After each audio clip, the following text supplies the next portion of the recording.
Hey, what's going on, everyone? Welcome back to Babylon Talmud. Today we're studying Daf Tes Vav of Masechta Shabbis. And it's actually a rainy evening over here. No, we're not studying Daf Tes Vav. We already studied Daf Tes Vav. We're studying Daf Tes Zayin. Sorry about that. We're studying Daf Tes Zayin of Masechta Shabbos. It's a rainy evening here in the holy city of Jerusalem, so you may hear some background enhancements, but that's good. Rain is a blessing, right? As we know from the story of Chonia Me'agel.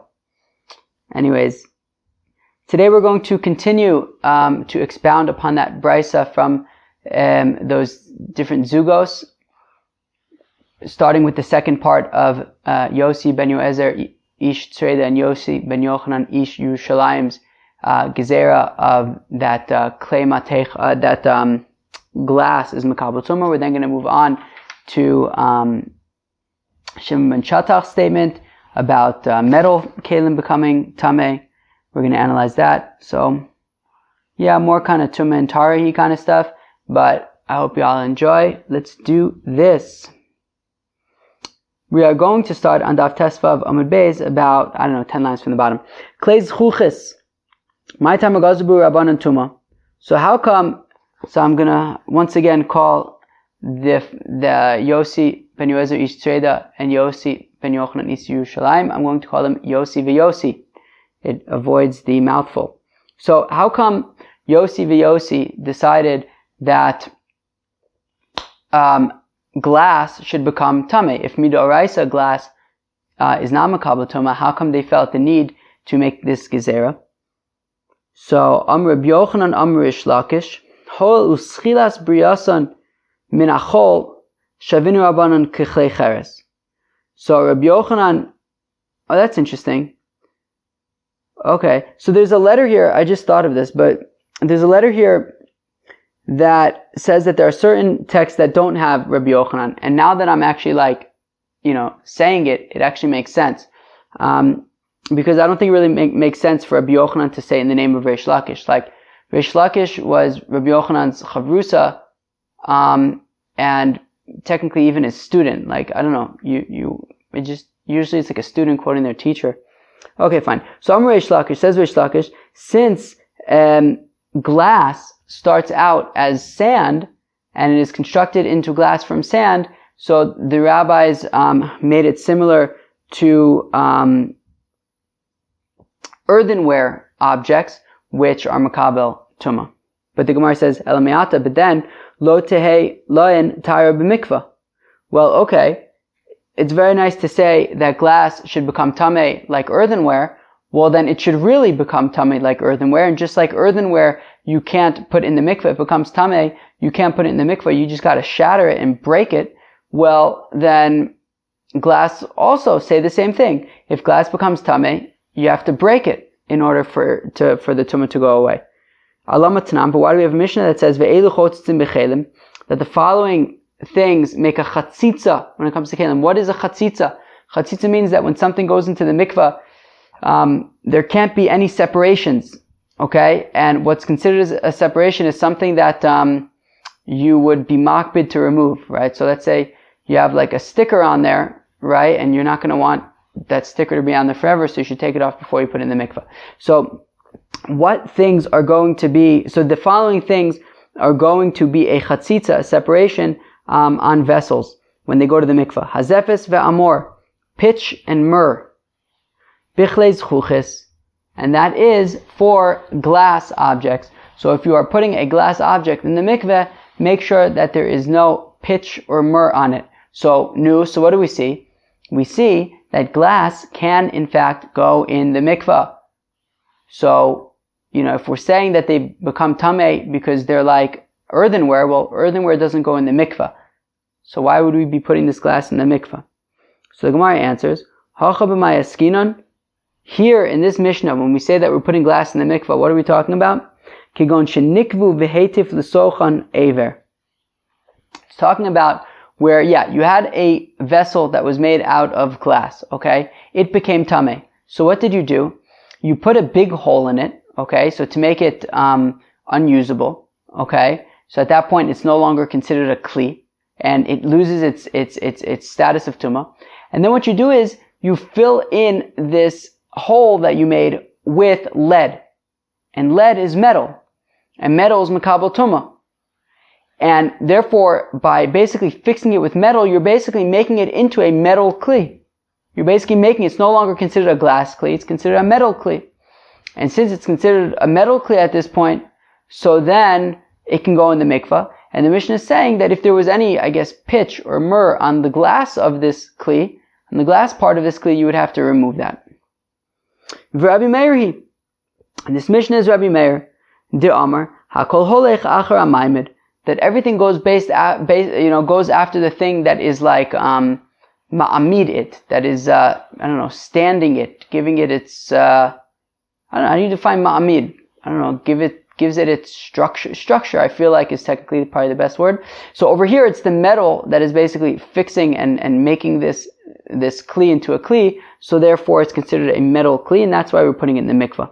The Tanya clays chuchas shenikvu ve'etiv l'sochan ever, that if you have glass kalim that you put a big gaping hole in it so that it would lose its tumah, and then you fill that gaping hole with lead.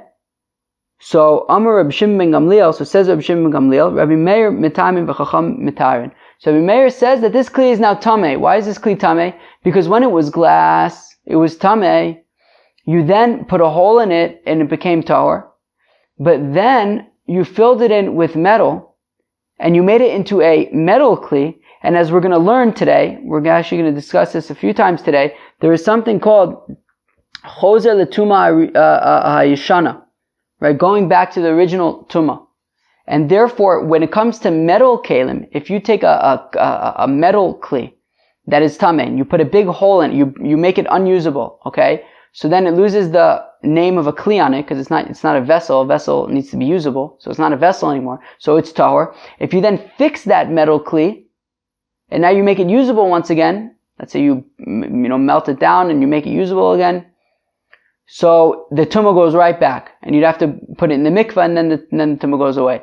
So we're saying that even though this vessel started out as a glass vessel, since you filled in that hole that you made with metal, you basically made it into a metal vessel, and metal vessels have this concept of chozer l'tumah yishana, and therefore the tumah that was there initially when it was a glass kli comes right back now that it's a metal kli. Okay, fine. The Chacham say it's tahor because once you broke it, and we're not going to say that it comes back when you put, I guess that they say that we don't necessarily go after the ma'amid, and I guess it wouldn't be considered a metal vessel. Okay? Very fancy. And it would be considered glass, and it would be considered broken. Okay, good geschmacka stuff. Fine. So what do we see, friends? So we see that the Chacham said that glass vessels can contract tumah as a gezerah because of earthenware vessels, since both of them are made from earth, right? Or by glass is made from sand. And then we asked, but then it shouldn't be able to go to the mikveh? And they said, yeah, you're right. We don't put glass in the mikveh. There's one opinion, it's Rav Meir's opinion, that, if you had a glass that was tameh and then you made it basically unusable as a glass kli and then filled it with metal, it becomes a metal kli, and the metal kli is what's going in the mikveh, but not the glass kli. The glass kli wouldn't be able to go to the mikveh. But frak the Gemara, elameata, lo litamu migaban. Okay, next question. If it's true that this glass vessel is tameh because we treat it like an earthenware vessel, well, earthenware vessels do not become tameh from the outside. Okay, let's say you had a pot made out of clay, okay? If a dead sheretz touches the outside of that pot remains tahor. That pot remains tahor. However, if that dead sheretz, you even dangle it inside of the kli, as we're going to talk about in a second, if you dangle it inside of this pot, well then the pot, right, a plant pot or whatever, let's say a clay plant pot, so this plant pot will now become tameh from the inside, right? Once you dangle a dead sheretz into it. But if the dead sheretz touches the outside of the kli, it remains tahor. So if we're saying that a glass vessel is able to be makabel tumah because it's like an earthenware vessel, well then if a dead sheretz were to touch the outside of the glass vessel, the glass should remain tahor. It shouldn't contract tumah. But alama tanan, why do we have a Mishnah that says klei cheres uchlei neser, that vessels made out of earthenware and vessels made out of natron, I don't know what that is, tum'ason shaveh, they have the same halachos of tumah. What are those halachos? Mitamin umitamin me avirein, that they contract tumah and they also give tumah from their avir, from their air, from their insides. So as I was explaining a minute ago, if you were to take a clay plant pot and you were to take a dead sheretz and just kind of what's it called, like dangle it inside this plant pot will become tameh.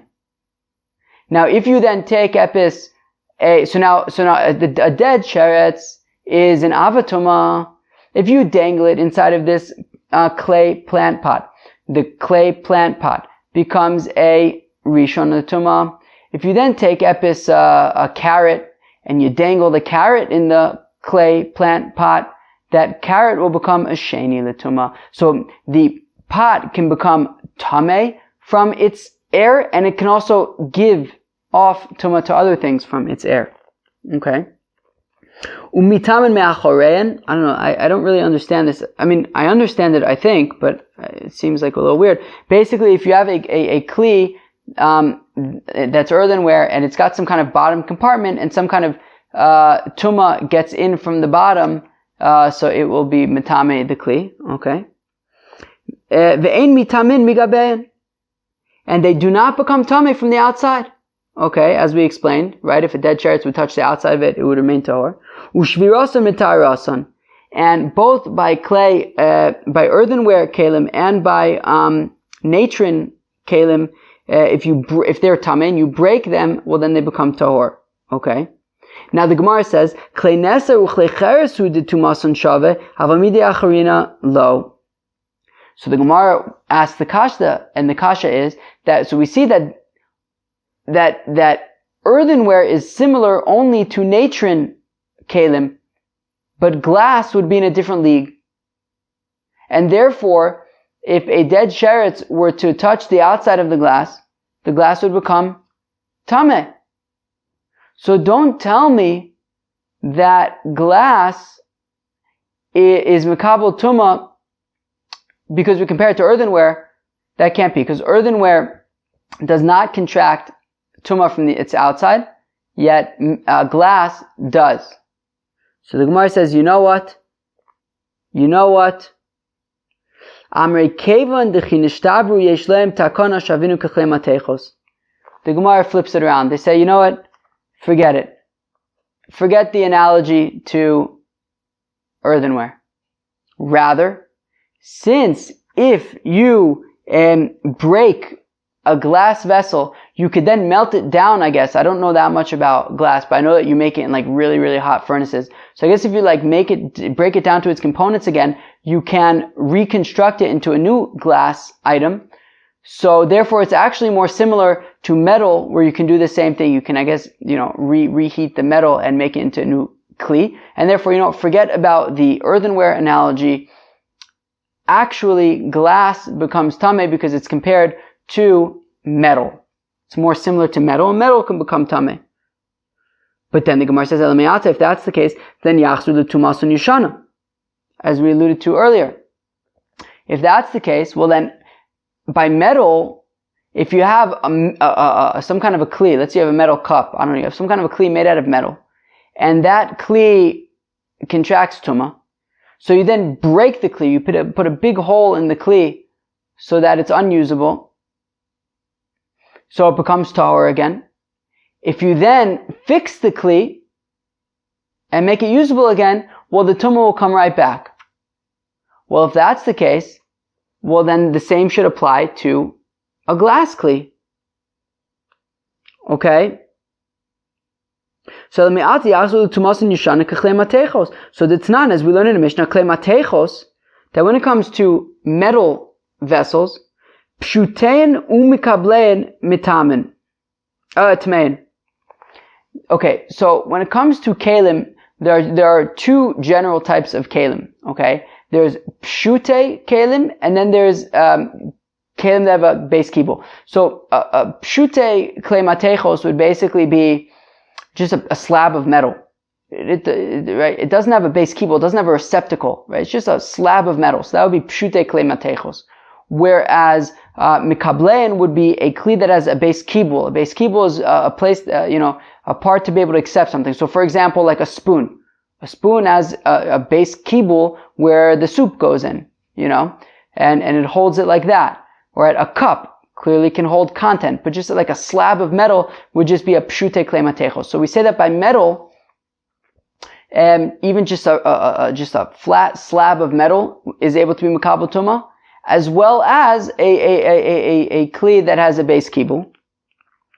Nishberu tahor. If you then break this kli that is tameh and is made of metal, it becomes tahor. Chazav asamein kalim. If you then go back and reconstruct it into a kli, maybe by burning it, by heating it up, so then chazul tumasun yishana, it goes back to its initial status of tumah. You'd have to then put it in a mikvah, and by putting it in the mikvah, then it can become tahor. Okay. Ve'ilu gabe klei zchuches tanan, but what do we learn by glass? Klei eitz uchlei or uchlei etzem uchlei zchuches. Vessels made out of wood, vessels made out of leather, vessels made out of bone, and vessels made out of glass. Pshutein tehorin. They're sort of just kind of flat kalim without some kind of receptacle would be tahor. They would not be makabel tumah. Umikablein tmein. However, if they have a receptacle, if they have a base kibul, so then they would be able to be makabel tumah.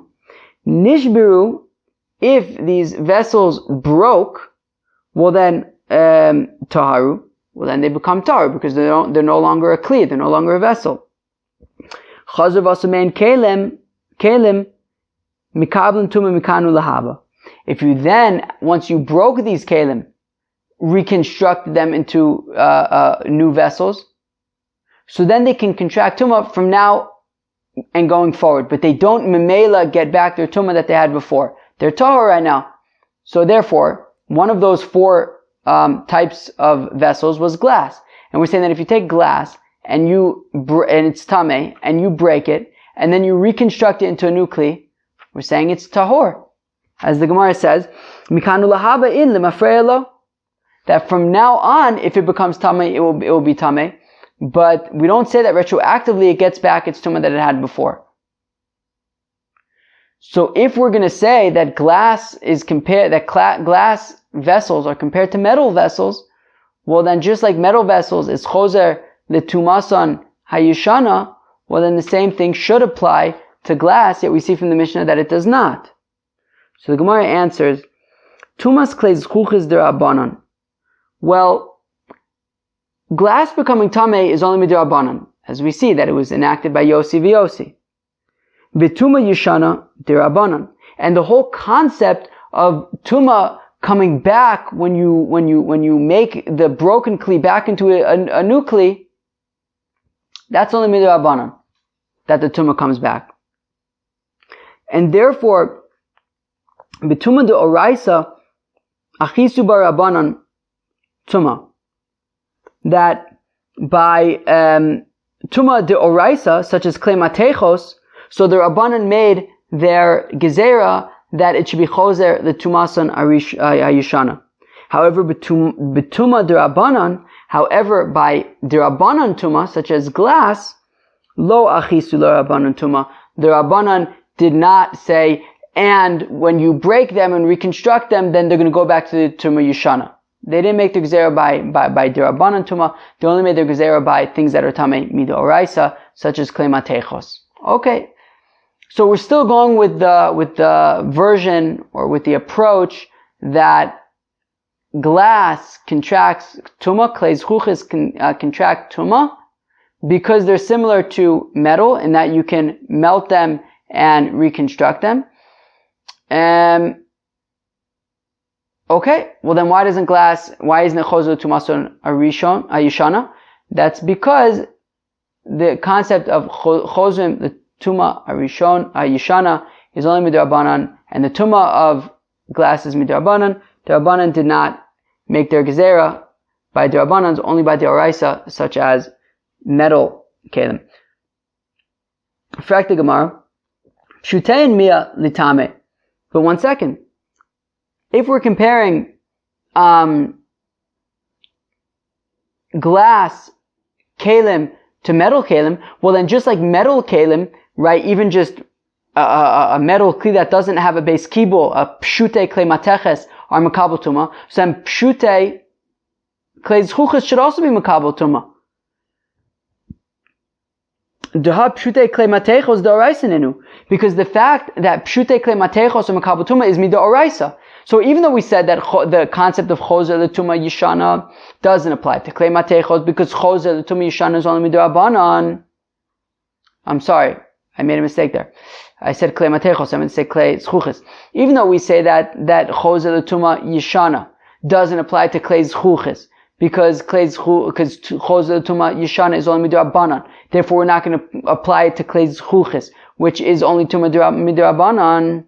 However, the fact that pshute klei matechos are makabel tuma is midoraisa. Therefore, that should apply to klei zchuches.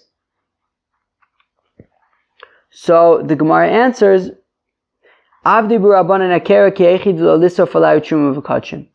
So the Gemara answers that you're right in principle, but the Rabbanan wanted to make a heker to make it clear that the tuma of glass objects is only midrabanan, right? Because you might think that, well, this glass object is tameh, and therefore if it touches truma, I should have to burn the truma.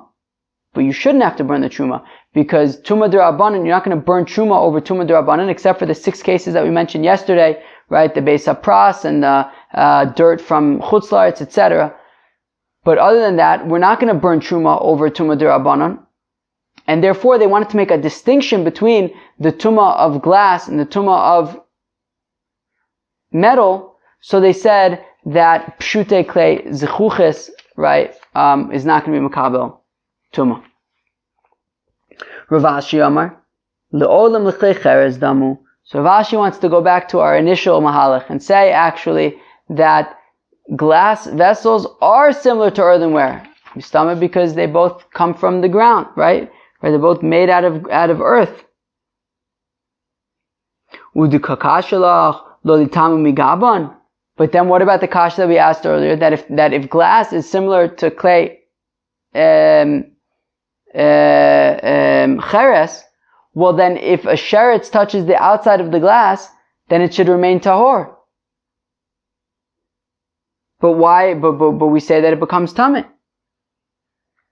So whole venira tochel kivaro. Oh, so the Gemara answers that actually glass is unique in that it's translucent, it's see-through. And because it's clear, you could see right through it. So says Rashi, lo choshev gav elatoch. The outside of it isn't actually considered the outside, it's considered the inside, because it's transparent, you can see right through it. So that is why glass kelim are makabel tumah from the outside, even though they are compared to earthenware kelim. Shimon ben Shatach tiken ksuba leisha. Oh. So Shimon ben Shatach, okay, moving on in that brisa with the takanas of the zugos. So Shimon ben Shatach, although without his counterpart Yehuda ben Tabai, but Shimon ben Shatach alone, he said that a husband's property is mishubad to his wife's ksuba. So if they get divorced and he doesn't have cash to pay the ksuba, so then they take it out of his property. Okay, because with tuma al klei matechos, and he made a gezerah of tuma for metal kelim. So now, obviously, the question is: we've just spent a bunch of time discussing how metal is makabel tuma midoraisa. So what does it mean that Shimon ben Shatach made a gezerah of tuma for metal kelim? So klei matechos doraisa ninu. Tichsev, as the pasuk says, achas hazav v'sakesef v'gomer. Oh, so what does the pasuk say? Okay, great. I guess presumably that's in the context of Tumah. How did I not look that up earlier? But in any event, I guess we see that Midoraisa, metal is Makabel Tumah. So what does it mean that Shimon ben Shattach made a Gezerah about, or a Takana about Tumah for metal? Lo nitzacha ela l'tumah yishana. Oh. So this Tumah Yishana thing that we've been talking about, we said a second ago that Tumah Yishana is Midrabanan, right? It's Midrabanan because of our friend Shimon ben Shattach. Because Shimon ben Shattach is the one who said that Klei Matechos are Chosros L'Tumah Yishana. That is the Gezerah that he made by Tumah of metal. Dam Rav Yudah Amar Rav, it says Rav Yudah in the name of Rav, Maisa b'Shaltzion Amalka. There was a story with the queen Shaltzion. Now, Shimon ben Shattach's sister, as we learned in Masechta Brachos, I don't remember the exact daf, maybe like daf Memtes or Nun or something. So Shimon ben Shattach's sister was the wife of Yanai the king. So I wonder if Shaltzion was his sister. But in any event, there was a queen Shaltzion, She'asasa Mishte Livna, and she made a party for her son. V'nidmu kol keleh, and all of her dishes became tameh, because I guess there was a mace in the house, there was a corpse in the house. They all contracted tumas hameis. All the dishes contracted tumas hameis, so they became tameh. I guess they were an avatum or whatever it is. So now the way that for them to become tahor would be that they would have to go into quarantine for 7 days. I guess with everything that's going on these days, 7 days is getting off easy, right? Right? Minimum quarantine these days is 14 days. In any event, but yeah, you got to put these dishes in quarantine for 7 days. On day 3 and on day 7, they have to sprinkle water that's mixed with the ashes of the parah aduma. Okay? A headache, in short. So you know what she did?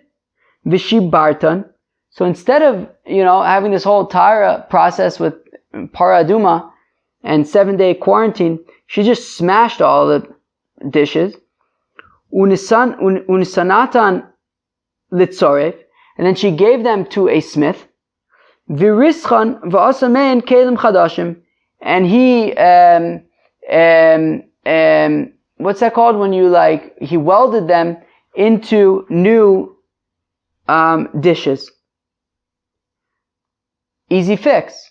Well, not that easy, but it's definitely a quicker fix, right? So rather than waiting 7 days, she just broke everything, made them tahor, and then she reconstructed them, and that's fine. I mean, she broke them, they became tahor, she then reconstructed them into new kelim. Ve'amru chachamim yachzu l'tumasan yishana.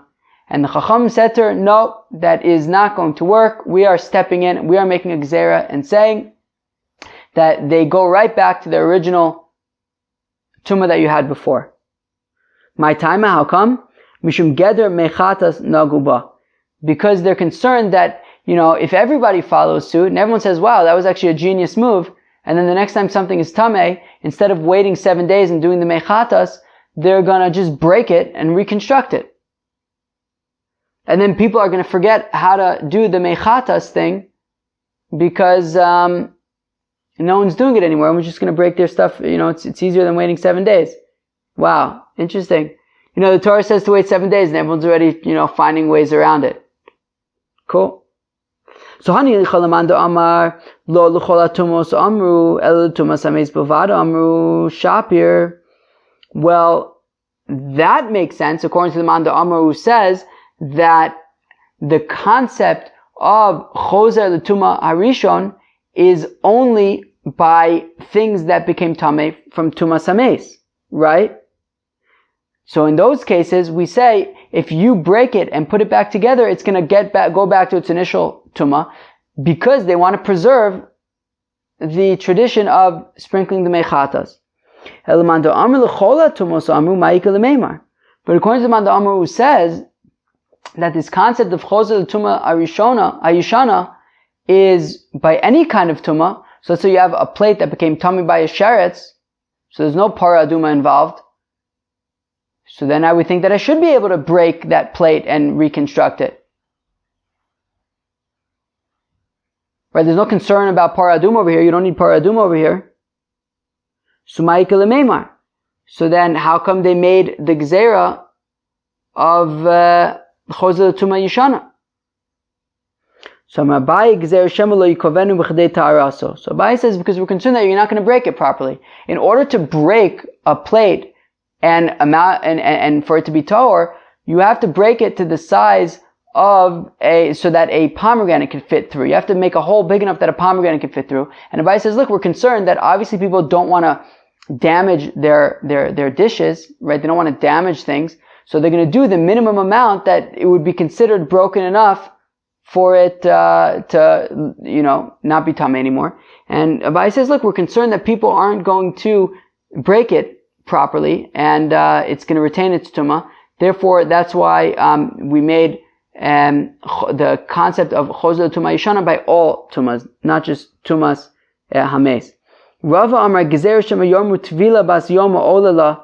Rava says that the concern is that people who see might think that you can just do Tvila Bas Yoma, right? Tvila on the same day. Meaning, if so, right. Let's say you have some kind of, metal kli, and that metal kli became tamei, okay? Right? That metal kli became tamei, and somebody sees that it became tamei, and then they see that, and we're not talking about tumas hames, we're talking about, tumas sheretz or whatever. Then somebody sees that you're using that same kli later on in the day. And it's like, what? Didn't that become tamei? And he's going to think, how come he's able to use it? And he's not going to conclude that, oh, he must have broke it and fixed it. He's going to say, oh, he must have put it in the mikvah, and he didn't have to wait until the next day. He didn't have to wait until Harav Shemesh. He didn't have to wait till the next day in order to use it. You could just dunk it in the mikvah and use it immediately when it becomes tamei. And people are gonna draw the wrong conclusions. So therefore, we say that you can't use a kli that you broke and then reconstructed, even if it's not tumas hames. My benai, what's an afkamina between Abaye and Rava? You can benai the diratzvinu meratzif. The afkamina is if you break it up really, really good into a million pieces, right? And so there's two ways to understand this. Rashi prefers the way to say it that in terms of Shema Yikovenu Ika, so you still have to be concerned for Abaye's thing in that case, that, maybe you're not going to, break, even though in this case, he's grinding it up, but still I guess it's a low plug, and we say that, still you have to worry about not grinding it up enough. But in terms of, Rava's concern that, people might still, but Rav is concerned that people might not realize that you broke it and fixed it again. Well, that's not really relevant here, because since you broke it up so much, the kli is not going to look the same. It's going to be obvious that you broke it and put it back together. Okay. Fine. Very good. Okay. Very, very good. So I believe that now we're actually right, because if we look at that brisa that we started with on, what was it? Yud Gimel Mid Beis already, about the, that where we said that we're going to start going through the 18 things between Beis Hillel, right, from the loft. So it only listed 10 so far. So I think that now we're basically going to start going through the remaining ones. So, V'idach Mahi, what is another example of one of these machloksin of Beis Shammai and Beis Hillel that we went like Beis Shammai, right? It's one of the gezeras. So the Tanan, as we learned in the Mishnah, maniach kelim tachas atzinor lekabel boyen megishamim. Oh, so let's say you're constructing a mikvah, and in order to make a mikvah, so you need 40 sa'ah of rainwater. So you say, okay, it's cloudy out right now. Why don't I just put a bucket under this pipe right here, and I'll collect a whole bunch of rainwater. And then I'll dump it in the mikvah, and like this, I'll be able to add some rainwater to the mikvah. That's not going to work. because the water that you're collecting in the bucket is going to be mayim she'uvin, right? And it wouldn't be considered rainwater, it would be collected water, and that would be pasul in the mikvah. So, so somebody who puts a bucket under a pipe so that all the water from the rainwater from the pipe will go into the bucket, whether it's big buckets, big kelim, or small kelim, right? You might think that if it's a small kli, then maybe it's insignificant, right? But it doesn't matter.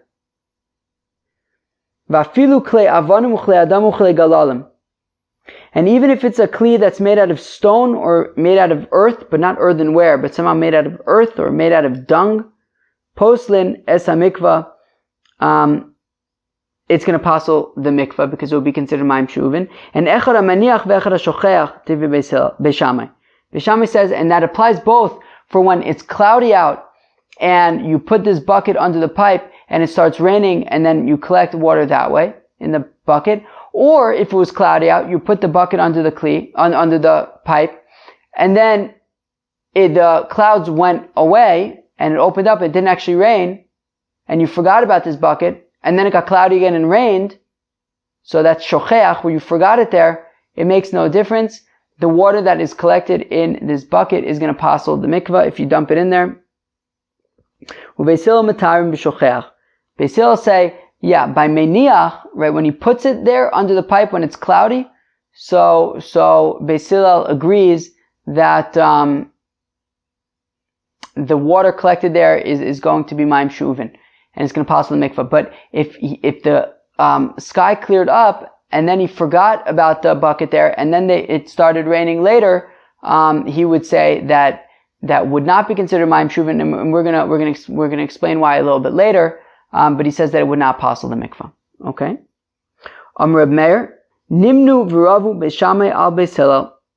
Reb Meir says that then they did a count, and there were more Beis Shammai nixdarin than Beis Hillel, and therefore they paskin like Beis Shammai that when you forget it there, it would pasul the mikvah.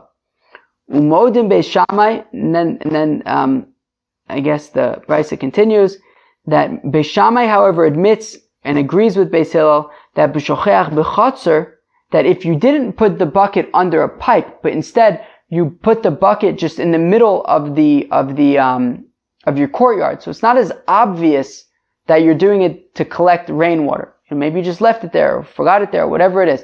Meaning when you put it under a pipe, so it's obvious that you're trying to collect water for some purpose. But if you just left it out and you forgot it, right? B'shocheach b'chotzer sheutar.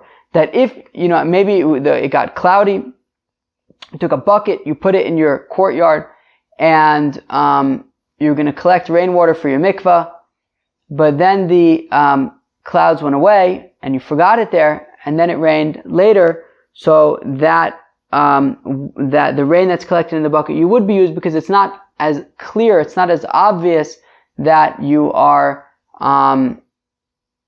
doing it to collect the rainwater. Rabbi Yossi, Adayin machlokas b'mkomo umedes. Rabbi Yossi says that it wasn't actually a majority of Beis Shammai and that we pass in Beis Shammai, but actually the machlokas still continues to this day, and because it's a machlokas between Beis Shammai and Hillel, we're actually going to paskin like Beis Hillel. Rav Misharsha, Devei Rav Amrei. So now Rav Misharsha comes to explain the machlokas between Beis Hillel and Beis Shammai about this bucket under the pipe. And he's basically going to explain it like I've been explaining it, which is, everyone agrees that, both Beis Shammai and Beis Hillel agree, that if you put the bucket under the pipe when it's very cloudy and it's about to rain, well then any water that collects in that bucket is going to pasul the mikvah.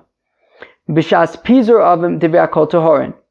And if you put the bucket over there when it was sunny out, well then it's not obvious that you put it there to collect the rainwater. So I guess if then it rains and it fills up with water, you would be able to use that water. Okay? The machlokas is only when he initially put the bucket there when it was cloudy, so it's clear that he was quickly putting the buckets under the pipe so that he can be collecting the rainwater. But then the clouds went away, and he forgot to take it away, and then it rained. So marsavar betela machshavto, marsavar lo betela machshavto. So according to Beis Hillel, betela machshavto, his initial machshava, right? Rashi says in the first wide line of Rashi, betela machshavto dechinis pazru osach daite desavelo yerdu geshavim od. That when the clouds went away, his initial intention, his initial thought, which was to collect his rainwater from the pipes, went away because he said, "Oh, okay, it's not going to rain," and he forgot about this bucket. And therefore, the water that then collects in there afterwards, he would be able to use for the mikvah.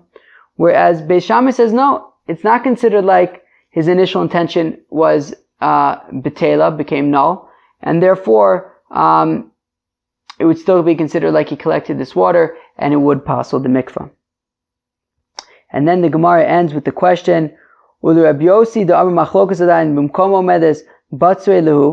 now, according to Rabbi Yossi, who says that the machlokas between Beis Shammai and Beis Hillel still stands, and therefore we're actually going to pass like Beis Hillel, well then it's no longer 18 things, 18 gezeros that we pass like Beis Shammai. Because in this one we're actually going to say like Beis Hillel, so it's only 17. Right? So Batzrei Lehu, we're missing one. So Amar Rav Nachman Bar Yitzchak, Avnos Kusum Nidos Marisasan Bo Bayom Gazu. Oh. So also this is the first Mishnah of one of the Prakim in Masechta Nida. It's called Benos Kusim, and it says that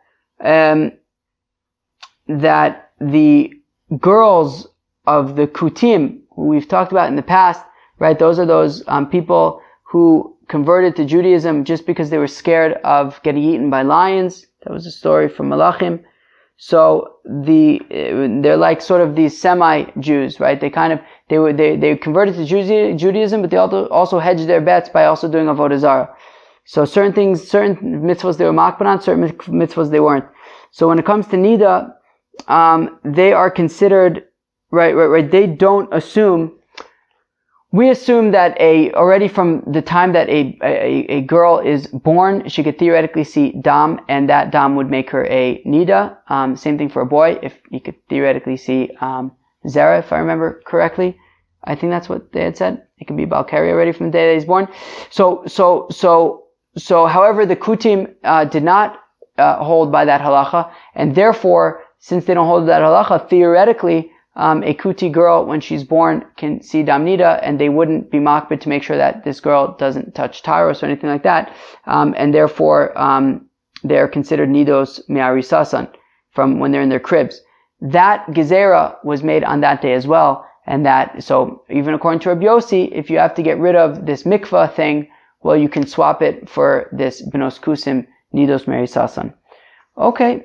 Cool. And with that we'll end. That was Daf Tes Zayin of Masechta Shabbos. Moving forward on our Tumah and Tahara stuff, we delved deeper into that brisa with the Zugos, and looking forward to chilling with y'all tomorrow. Peace out.